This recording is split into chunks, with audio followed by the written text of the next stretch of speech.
Ça, c'est le PC que je viens d'acheter. Mon plan aujourd'hui, c'est d'installer les virus les plus dangereux et bizarres que j'ai pu trouver sur internet. Oui, c'est une idée débile. Ok, pendant mes recherches, je suis tombé sur plein de virus qui sont hyper visuels et hyper impressionnants. J'ai sélectionné les meilleurs et je m'apprête à les installer. Mais d'abord, je suis tombé sur ce site. Grosso modo, c'est un site qui condense tous les virus qui sont trouvés sur internet. Et pour le coup, des virus, il y en a beaucoup. Il y a littéralement un nouveau virus qui est ajouté toutes les 10 minutes au site. Je suis curieux de voir ce qui se passe si jamais j'en installe un au hasard, sachant qu'ils sont divisés en plein de sous-catégories. Par exemple, on peut retrouver des RAT, Remote Access Tool. En gros, c'est un virus qui permet aux hackers de simplement prendre le contrôle de votre ordinateur à distance. D'ailleurs, au passage, à l'ancienne, il y avait beaucoup de serveurs Minecraft dans leur launcher, ils avaient ce genre de petits trucs. C'était pas Jojo et je me souviens qu'on s'est fait hacker Palladium une fois parce que un de nos développeurs avait testé le launcher d'un autre serveur et s'était fait voler son compte comme ça. Bref. Alors là par exemple, je viens juste d'installer un truc qui s'appelle Agent Tesla. J'ai téléchargé ce fichier complètement au hasard, rien à voir avec les voitures de Elon Musk, enfin je crois. D'après mes recherches, c'est un logiciel qui fait la totale. Ça sauvegarde toutes les touches que je fais, ça vole mes mots de passe, ça vole mes portefeuilles de crypto-monnaie, ça peut faire des captures d'écran. En bref, c'est porte ouverte aux hackers sur mon PC. Je m'apprête à exécuter le logiciel, j'ai très peur de ce qui va se passer. Alors déjà Windows a pas l'air d'être très content, je vais cliquer sur exécuter, j'ai peur de faire une très grosse erreur. Impossible de terminer l'opération car le fichier contient un virus ou un logiciel potentiellement indésirable. Purée! Alors pourtant j'avais quand même bien désactivé les paramètres de sécurité de Windows. Bon, après avoir un petit peu galéré à désactiver tous les systèmes de protection de mon ordi, ChatGPT m'a quand même dit: pour des raisons de sécurité, je ne peux pas fournir d'instructions pour désactiver définitivement Windows Defender. Heureusement que pour chaque problématique, il y a une vidéo YouTube qui existe. Du coup, j'ai exécuté le virus malgré les alertes de Windows et bah il s'est rien passé sur mon ordinateur. À première vue, puisque évidemment vous vous en doutez, le virus va pas marquer « Je suis un virus, désinstalle-moi ». Enfin, quoique vous allez voir plus tard dans la vidéo que certains virus sont assez débiles pour le faire. Néanmoins, ce que j'ai fait, c'est que j'ai créé un compte PayPal spécialement pour cette occasion. J'y ai envoyé 10 €. Oui, j'ai appelé le compte PayPal Julien Grosboule. Oui, je suis très inspiré pour trouver des noms. J'ai laissé une semaine à notre virus et à la fin on verra si je me suis fait voler mes 10 €. Vu que pour l'instant là c'est pas très visuel, j'ai installé cette application qui me permet de savoir exactement ce qui se passe sur mon ordinateur. Chaque ligne que vous voyez ici, ça correspond à une connexion qui est faite depuis mon ordinateur vers une autre adresse IP. Il y en a certaines qui sont tout à fait legit et il y en a probablement d'autres qui servent à envoyer mon mot de passe PayPal sur un serveur russe quelque part. Il n'y a plus qu'à attendre de se faire voler 10 balles, mais en attendant j'ai préparé le prochain virus. Pour le premier virus, j'ai vraiment choisi un truc de FDP. C'est un virus qui date d'il y a 10 ans et si vous vous êtes déjà baladé sur l'internet français à cette époque, vous en avez peut-être entendu parler. Ce virus s'appelle Risitas. Si le nom vous dit quelque chose, c'est parce que Risitas, c'est le nom du mec dans ce même. À la base, ce virus, il a été inventé par le forum 1825 de jeuxvideo.com, qui est un forum qui a une réputation sulfureuse, dirons-nous. Ce virus était à la base renommé en streambooster.exe et était la plupart du temps envoyé à des streamers assez jeunes en leur disant: ouais frérot, t'inquiète, j'ai un logiciel qui est capable de booster ton nombre de viewers en live. La plupart du temps, les utilisateurs du forum arrivaient à plusieurs dans le chat, conseillaient tous aux streamers d'installer le logiciel et quand ils l'installaient, ça déglinguait leur PC en plein live de façon assez spectaculaire. Ça par exemple, dites-vous que c'est un pauvre streamer de 12 ans qui se retrouve à installer le fameux logiciel Twitch Booster, le virus, et le pauvre, regardez-moi comment est-ce qu'il est paniqué. Il a niqué mon PC. Il a niqué mon PC.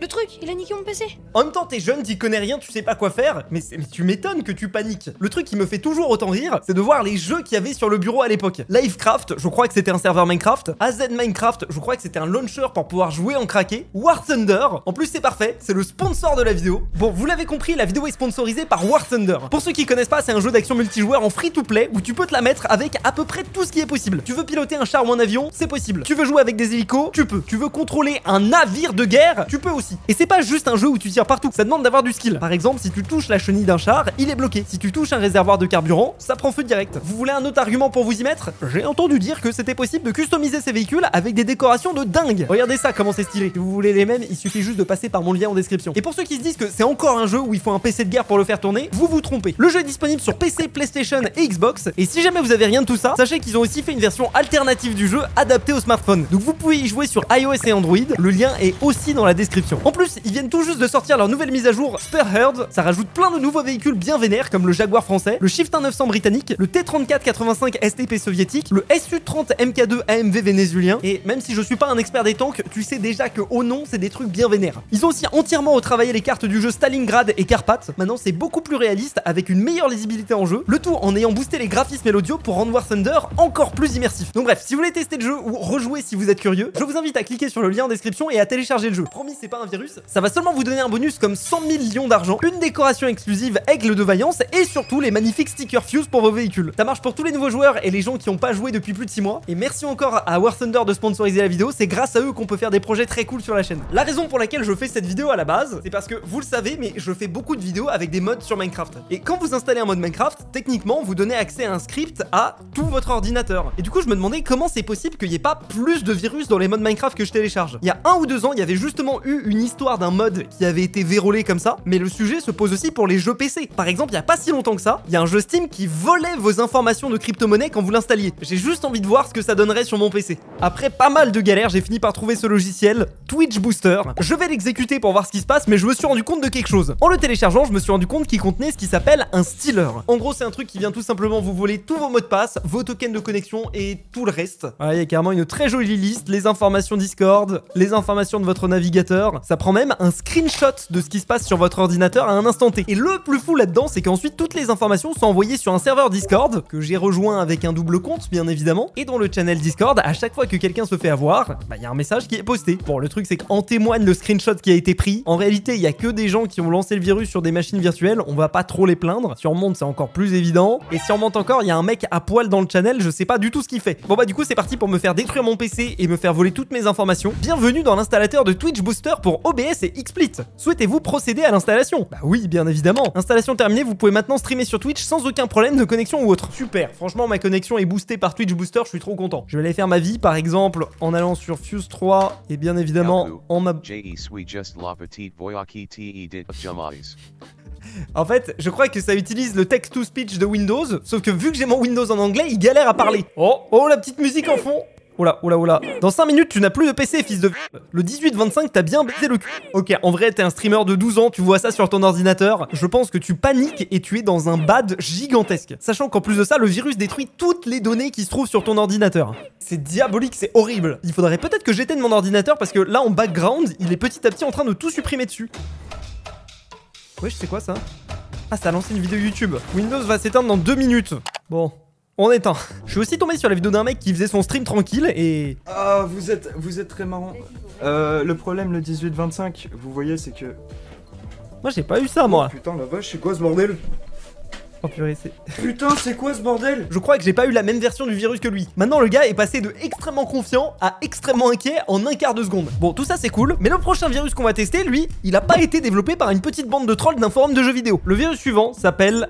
No Escape. Son nom est un petit peu étrange, mais vous allez comprendre d'où ça vient. Il est juste ici. Je vais démarrer le logiciel. Évidemment, j'ai toujours une petite alerte de la part de Windows. Exécuter quand même, oui. Et la première chose que mon ordinateur fait, c'est qu'il redémarre. C'est une stratégie classique des virus et ça permet de gagner du temps. Et vous comprendrez pourquoi je dis ça un petit peu après. Une fois que l'ordinateur a redémarré, mon utilisateur Windows a été renommé en No Escape et il y a un mot de passe qui a été rajouté. Le mot de passe est incorrect, essayez à nouveau. Si je dis pas de bêtises, maintenant le mot de passe de ma session, ça devrait être Death, mort en anglais. Bienvenue. Et voilà ce qui se passe quand j'arrive sur le bureau. Là, dites-vous que le peu de fichiers que j'avais sur mon ordinateur a complètement été détruit. Et surtout, mon bureau a été spammé de ce genre de fichiers extrêmement bizarres. Mais si jamais j'essaye d'en ouvrir un avec le bloc-notes, bon bah déjà ça marche pas parce que l'application bloc-notes a complètement été détruite. À vrai dire, plus aucune application ne fonctionne sur l'ordinateur. Mais après avoir galéré à ouvrir le fichier, dans son contenu, il y a marqué: votre ordinateur m'appartient, vous ne pouvez pas se débarrasser de ce virus. Pas d'échappatoire. D'où le nom No Escape. Je vais pas vous mentir que c'est un des virus les plus connus d'internet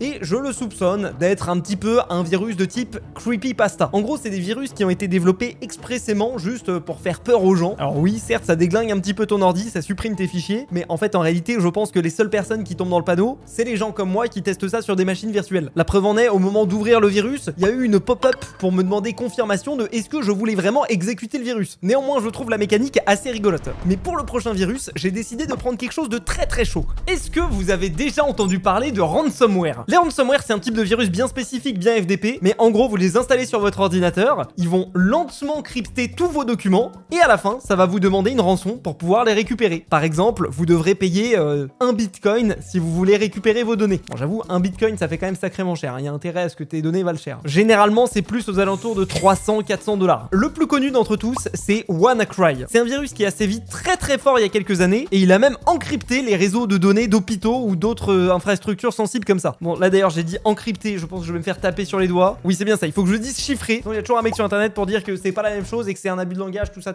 Bref, du coup, j'en ai téléchargé un juste ici qui s'appelle Cerber. J'avoue que j'en ai pris un complètement au pif. J'ai trouvé ce site qui contient énormément de ransomware qu'on peut tester. Je sais pas s'il y a beaucoup de gens qui s'amusent à les tester, mais en tout cas, ça a l'air d'être fun. Bon, je vais lancer le virus et on va voir ce qui se passe. Alors déjà, Windows qui me prévient, c'est très bien, mais je vais quand même exécuter. Ransomware détecté, mais sécurité de Windows, je t'ai désactivé, qui t'a sonné, sérieusement? C'est vraiment chiant. Hein. Allez, bah voilà, tu me supprimes mon virus. Bon, blague à part, c'est quand même cool que Windows détecte les ransomware. Il s'avère que dans Windows lui-même, il y a carrément une catégorie protection contre les ransomware. Bon, maintenant que c'est désactivé, voyons voir ce qui se passe. Mais non, mais nique ta grand-mère. Ah, il se passe quelque chose. Bon, je suis sur un PC dans le cloud, c'est pour ça qu'il y a marqué redémarrage du streaming. Mais en fait, j'ai l'impression que tout simplement, le PC a été arrêté. Là, il est en train de redémarrer, justement, et ça me donne l'occasion rapidement de vous expliquer comment est-ce que ces logiciels-là chiffrent vos données. Si vous voulez vraiment correctement chiffrer un fichier, ça prend un petit peu de temps. Parce que d'un point de vue calcul, surtout si vous avez un disque dur de 1 Tera avec énormément de données à chiffrer, et bah ça se fait pas en claquant des doigts. Du coup, ce que font généralement ces logiciels, c'est qu'ils vous font redémarrer votre PC et ils vous mettent un écran de chargement de Windows pendant le démarrage. Cet écran de chargement de Windows, il va durer plus longtemps que d'habitude. Et pour cause, c'est parce que en tâche de fond, le ransomware est petit à petit en train de chiffrer vos données. Du coup, si jamais vous exécutez un ransomware, éteignez directement votre ordinateur, sortez le disque dur et lisez le disque dur sur une autre machine qui a pas exécuté le ransomware. Vous avez une petite chance de récupérer vos données. En tout cas, c'est ma théorie. J'ai jamais été concerné, mais ça paraît logique. Comme par hasard, il me dit « Mon PC a besoin d'un peu plus de temps pour démarrer, veuillez patienter. » Je me demande ce qui se passe sur mon PC là actuellement. Bon, regardez, c'est exactement ce que je disais là. Comme par hasard, il y a un petit timer sur mon ordi. D'habitude, il met pas autant de temps à démarrer là. Au final, le PC n'a jamais redémarré. Du coup, j'ai installé un autre cryptolocker très connu. Il s'appelle Lockbit. Et en l'exécutant, ok, mon fond d'écran vient de changer. Tous vos fichiers importants ont été volés et encryptés. Vous devez trouver les informations dans oexx0readme.txt file et suivre les instructions. Ok, alors apparemment, mes données ont été récupérées. Et si je paye pas la rançon, elles seront directement publiées sur le dark web. Mais du coup, c'est parfait, j'ai pas besoin de payer pour récupérer mes données. Mais ils sont teubés les mecs qui ont fait ça. Alors normalement, ils donnent des liens, mais je pense que voilà, le site malheureusement n'existe plus parce que c'est quand même un vieux virus et que je crois que les mecs se sont fait arrêter entre-temps. Ce qui est rigolo, c'est qu'à la fin du message, ils te proposent de te recruter pour toi aussi infecter d'autres ordinateurs. Bon là, vous allez me dire ouais mais Fuse, du coup, ça coûte combien de décrypter ces fichiers? Je me suis renseigné et apparemment le prix de la rançon dépend de la tête du client. Par exemple, pour l'hôpital de Corbeil-Essonnes, la rançon était de 10 millions de $. Un hôpital, mais quelle bande de chiens. En plus, on n'a pas de thunes, c'est la crise en France. Qu'est-ce qu'ils espéraient là? L'hôpital n'a pas payé et visiblement les hackers ont commencé à diffuser les données de l'hôpital sur le dark web. Ah, ça déconne zéro. C'est badant. Bon, vous l'aurez vu, c'est peut-être pas une très bonne idée de télécharger et d'exécuter tous les fichiers que vous trouvez sur internet. Mais est-ce que le virus que j'ai téléchargé en début de vidéo m'a volé mon argent PayPal? Eh bah non. Mais il s'est quand même passé quelque chose de très intéressant. Ok les gens, j'étais parti manger et regardez ce que j'ai reçu il y a 40 minutes. C'est un code de double authentification de PayPal. Ce qui veut dire que quelqu'un a essayé d'accéder à mon compte PayPal. Donc première leçon, activez bien la double authentification. Et deuxième leçon, je comprends pas pourquoi le hacker a pas juste récupéré le token de connexion de mon compte PayPal. Quand vous arrivez sur un site et que vous êtes déjà connecté, c'est parce que votre navigateur stocke une petite information qui permet au site de vous reconnaître. On n'est pas sur le hacker le plus fin du siècle, mais du coup je récupère mes 10 €. Sur ce, si la vidéo vous a plu, vous connaissez la chanson, le pouce bleu, l'abonnement, le ransomware. Je vous rappelle que si vous voulez tester War Thunder, le lien est dans la description et en plus vous recevrez des bonus spéciaux et mes stickers personnalisés. C'est gratuit et ça soutient la chaîne. Salut tout le monde, c'était Fuse, à la prochaine, à plus.